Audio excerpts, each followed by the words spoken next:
Daghan kay kaila kung naa kay pakinabang. Daghan makaila nimo kung naa pa sila'y mahuthot ninyo. Panahon nga naa pa ka, Diyos ko day, bisag di pa nimo kaila nimo.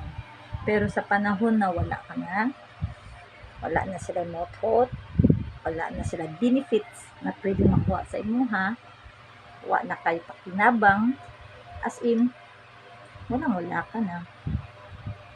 Diha nimo makit-an ang mga tinud-anon ng mga tao. Diha sila nimo makit-an kay maghinay-hinay na nagkawala, maghinay-hinay ka nagpalayo sa imuha. Diha nimo mailhan kung kinsa tong magpabilin sa oras nang walang-wala ka. Kay sa panahon nga naa pa ka, napa kay pakinabang sa ilaha, daghan kay sila feeling close. Pero sa panahon nga walang-wala ka, diha nimo makita kung sa 100 siguro or sa kadaghan nga tawo nga nagtuo ka nga matinud-anon sa imuha,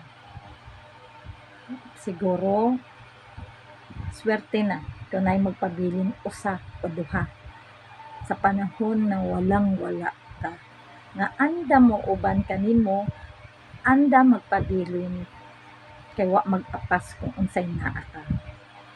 Munay matinud-anon nga mga tawo nga wala jud sila giapas na bisan gamay diha sa imuha, kay ang ilahang gusto, ang ilahang relasyon diha nimo, kay ilahang gibalyo.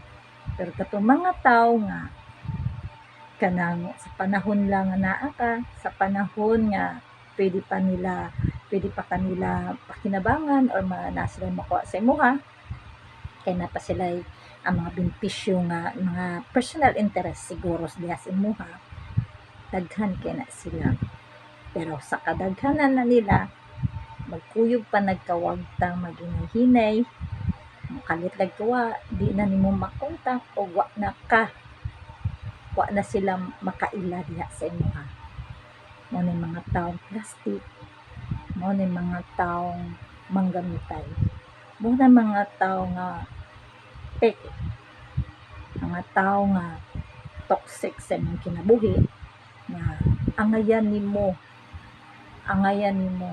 likayan.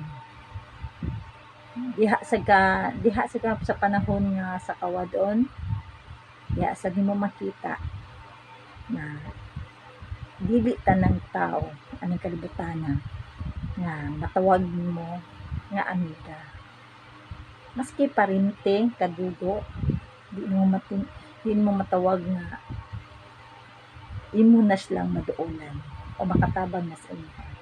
Kay karon sa realidad sa kinabuhi, kung unsay naa nimo magdepende na kung unsa ka sa imong pagkatao. Kung naa ka, naa sila. Pero panahon sa wala ka, awa sad na sila. Ana ang realidad sa kinabuhi. Kinahanglan makatunta. Listen, learn. Diba? Para sa sunod, di na ta magpada.